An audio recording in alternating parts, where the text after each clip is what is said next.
आम मानस में जब भी कोई रोग आता है तो वो सोचते हैं कि किस अस्पताल में जाएं, किस डॉक्टर को दिखाएं, क्या डॉक्टर बेहतर मिलेंगे, क्या अनुभव है। एक ऐसे ही अनुभवी डॉक्टर के साथ आज हम मौजूद हैं और हम बात करेंगे हार्ट से जुड़े समस्याओं की। बात की जाए तो हमारे साथ हमारे स्टूडियो में मौजूद हैं डॉक्टर आमिर काज़मी, जो कि एक सर्जन हैं, हार्ट से जुड़े समस्याओं का समाधान देते हैं और अब तक इन्होंने 118 से ज़्यादा जो हार्ट की सर्जरी है वो की है। हमारे साथ मौजूद हैं। सबसे पहले तो स्वागत है सर। आज हाल के दिनों में देखा गया कि हार्ट से जुड़े कई समस्याएं निकल कर सामने आई और जब डॉक्टर के पास लोग पहुंचते हैं पेशेंट को लेकर तो कहा जाता है कि हार्ट के नस में ब्लॉकेज हो गया है। ये ब्लॉकेज क्या है सर, कैसे हो जाता है? देखिए, हार्ट की नसों में जो ब्लॉकेज है इसी बीमारी को कोरोनरी आर्टरी डिजीज़ बोलते हैं, जिसको जो बहुत प्रिवेलेंट है हमारी सोसाइटी में, इंडिया में ख़ासकर। तो इसका जो ट्रीटमेंट होता है या जो हम लोग सॉल्यूशन करते हैं पेशेंट को, जो इसमें पेशेंट को प्रेजेंटेशन होता है, या तो पेशेंट शॉर्टनेस ऑफ ब्रेथ यानी सांस का बहुत फूलना, चेस्ट पेन होना, या फिर हार्ट अटैक के साथ हॉस्पिटल में प्रेजेंट कर सकता है। तो ये बीमारी एक तरह से एपिडेमिक की तरह हमारी सोसाइटी में फैलती जा रही है और इसी का नाम कोरोनरी आर्टरी डिजीज़ है। और इसके एक तरह से बहुत सारे रिस्क फैक्टर होते हैं और हमें इसका प्रिवेंशन करना चाहिए रिस्क फैक्टर से। जैसे हाइपरटेंशन होता है, डायबिटीज़ है किसी पेशेंट को, वो भी एक रिस्क फैक्टर बढ़ा देता है। कोलेस्ट्रॉल किसी का बहुत बढ़ा हुआ है, हाइपर कोलेस्ट्रोलेमिया जिसको बोलते हैं, या फिर फैमिली हिस्ट्री है कोरोनरी आर्टरी डिजीज़ की, उन लोगों में भी देखा गया कि ये हार्ट की बीमारी बहुत कॉमन है। लाइफ स्टाइल काफ़ी सेडेंटरी लाइफ स्टाइल है, जिसमें लोगों का घूमना फिरना बहुत कम होता है, वॉक करना या फिज़िकल एक्टिविटीज़ काफ़ी कम होती है, या फिर ओबिसिटी है। और सबसे ज़्यादा जो देखा गया कि जो रिस्क फैक्टर है वो जो काफ़ी जिसको एक तरह से मॉडिफाइबल रिस्क फैक्टर भी बोल सकते हैं, जिसको हम लोग एक तरह से मॉडिफाई करते हैं, वो स्मोकिंग है। तो ये सारे रिस्क फैक्टर्स होते हैं जो कहीं ना कहीं कोरोनरी आर्टरी डिजीज़ के लिए रिस्पॉन्सिबल होते हैं या हार्ट के ब्लॉकेज के लिए रिस्पॉन्सिबल है। इसको आप लोग क्योर कैसे करते हैं? जब पेशेंट्स पहुंचते हैं अस्पताल तो कहा जाता है ब्लॉकेज है, बाईपास करना होगा, स्टेंट लगाना होगा, तो कैसे पेशेंट डिसाइड करे कि उन्हें कौन सा ट्रीटमेंट करवाना है, कौन से ट्रीटमेंट से वो बेहतर होंगे? देखिए, इसमें कोरोनरी आर्टरी डिजीज़ में जो की डायग्नोसिस एक तरह से समझा जाए तो ये हम लोग कोरोनरी एंजियोग्राफी से करते हैं। इसका अदर मोड भी है, डायग्नोसिस है, जैसे सिटी एंजियो भी किया सकता है, जो भी एक तरह से स्क्रीनिंग टेस्ट माना जाता है, लेकिन जो एग्जैक्ट इसकी डायग्नोसिस होती है वो कोरोनरी एंजियोग्राफी से होती है। कोरोनरी एंजियोग्राफी के बाद ही ये हमें पता चलता है कि हार्ट की नसों में ब्लॉकेज है।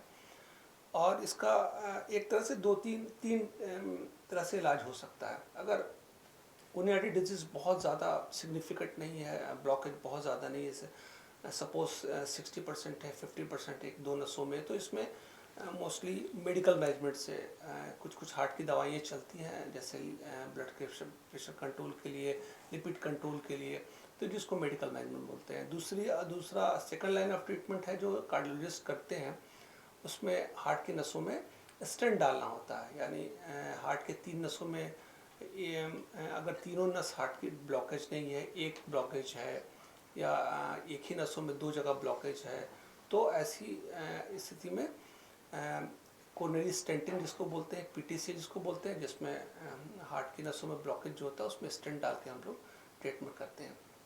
अगर यही ब्लॉकेज बहुत ज़्यादा है, हार्ट के तीनों नसों में इन्वॉल्वमेंट है, पेशेंट डायबिटिक है, हार्ट की नसें काफ़ी ख़राब हैं, जिसमें मल्टीपल ब्लॉकेज एक ही आर्टरीज में, जिसमें स्टेंट डालना, इतना सारा स्टेंट डालना पॉसिबल नहीं है, तो ऐसे मरीज़ को रिफ़र किया जाता है कार्डियक सर्जन के पास, जो कि बाईपास सर्जरी के थ्रू इसका ट्रीटमेंट करते हैं। हार्ट की हम चर्चा कर रहे हैं तो सर एक आम भाषा में लोग कहते हैं कि वॉल्व सूख गया, तो ये हार्ट की जो बीमारी है वॉल्व की, ये क्या है, कैसे होता है और इसका ट्रीटमेंट क्या है?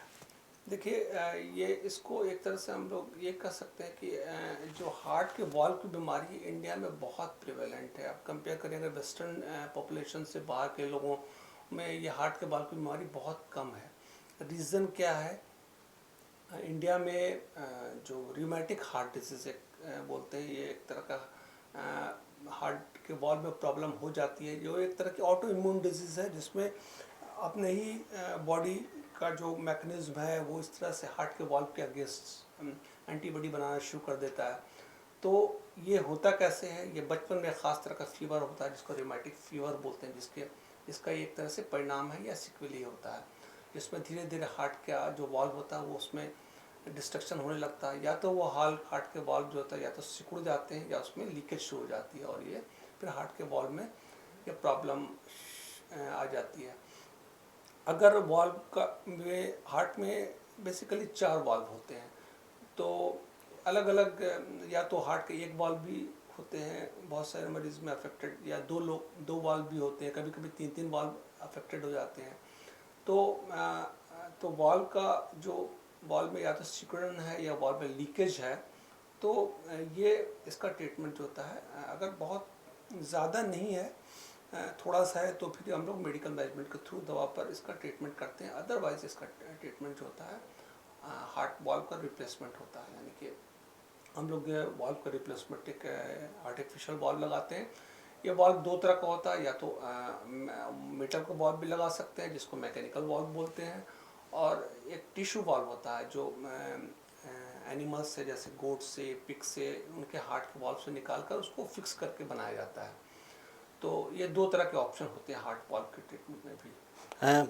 आप 1 साल से हार्ट हॉस्पिटल में काम कर रहे हैं और अब तक आपने 100 से 20 से ज़्यादा जो सर्जरी है वो की है, सफल सर्जरी रहा। तो जब क्रिटिकल पेशेंट्स आते हैं तो कैसे हार्ट हॉस्पिटल उसको डील करता है? कौन कौन से ट्रीटमेंट्स हैं जो हार्ट के पेशेंट्स वहाँ पे उनको मिल सकता है? फर्स्ट कम फर्स्ट पेशेंट जब पहुँचते हैं, क्रिटिकल स्टेज रहता है, तो 120 सफलता तो आपने अब तक कर ली, तो इस पे कुछ रोशनी डाले कि हार्ट हॉस्पिटल कैसे तैयारी करता है और क्या क्या फैसिलिटीज़ है जो पेशेंट्स वहाँ क्रिटिकल पहुँचते हैं उनको किस तरीके से ट्रीट किया जाता है? देखिए, हार्ट हॉस्पिटल एक तरह से पायोनियर रहा है इस मामले में। जो पटना के जो फ्यू हॉस्पिटल्स थे शुरू में बने, उसमें हार्ट हॉस्पिटल का एक नाम है। तो डॉक्टर ए.के. ठाकुर उस टाइम के जो काफ़ी रिनोन कार्डियोलॉजिस्ट थे, जिनका ये हॉस्पिटल इस्टेब्लिश किया हुआ है। इस तरह से यहाँ बहुत अच्छी कार्डियोलॉजी की भी टीम है, बहुत अच्छी कार्डियक सर्जरी की भी टीम है, और वेल एफिशिएंट जो फिजिशियन भी रहते हैं। तो इमरजेंसी का भी काफ़ी अच्छा बैकअप है, आईसीयू भी बहुत अच्छा उनका है।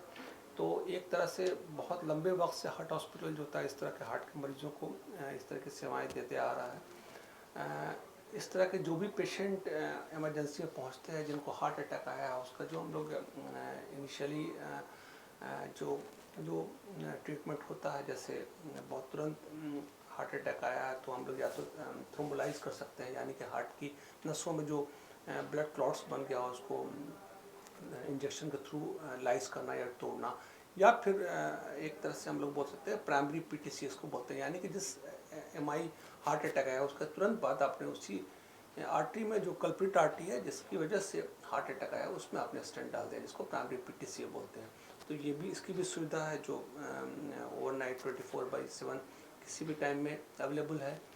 इसके अलावा उसके बाद पेशेंट की प्रॉपर एंजियोग्राफी के बाद ये डिसीजन होता है कि या तो वो उन्हें स्टेंट के थ्रू इलेक्टिव स्टेंटिंग भी होती है जो इसको पीटीसी बोलते हैं, या फिर अगर ट्रिपल वेसल डिजीज यानी कि हार्ट के तीनों नसों में ब्लॉकेज है तो फिर ऐसे पेशेंट जो होता है सिटी वेस्ट में रेफ़र किए जाते हैं, मुझे रेफ़र किए जाते हैं सर्जरी के लिए। देखिए, निश्चित तौर पर फर्स्ट बिहार तमाम दर्शकों के लिए डॉक्टर्स को लेकर आता है और जो समस्याएं आम जीवन में होती है, सबसे बड़ी समस्या हार्ट, अगर धड़कन रुक जाए तो आदमी ख़त्म हो जाते हैं, और लेकिन उस रुके हुए धड़कन को अगर कोई फिर ज़िंदा करता है तो वो डॉक्टर्स हैं। और हमारे साथ आमिर काज़मी सर थे जो कि चीफ सर्जन हैं कार्डियक के, और जो बातें इन्होंने बताई वो ये कि आप अगर हार्ट हॉस्पिटल पहुंचते हैं तो वहां पेशेंट्स के लिए जो सुविधाएं हैं वो इन्होंने बताया, और इसके साथ ही किस तरीके से पेशेंट्स का ट्रीटमेंट किया जाता है, बाईपास सर्जरी क्या होती है, स्टेंट के माध्यम से कैसे पेशेंट्स को ठीक किया जाता है, कौन सा ट्रीटमेंट देना उचित रहता है वो डिसाइड किया जाता है। तो इन तमाम पहलू पर इन्होंने रोशनी डाली है। बने रहे फर्स्ट बिहार के साथ, खबरों का सिलसिला यूँ ही चलता रहे।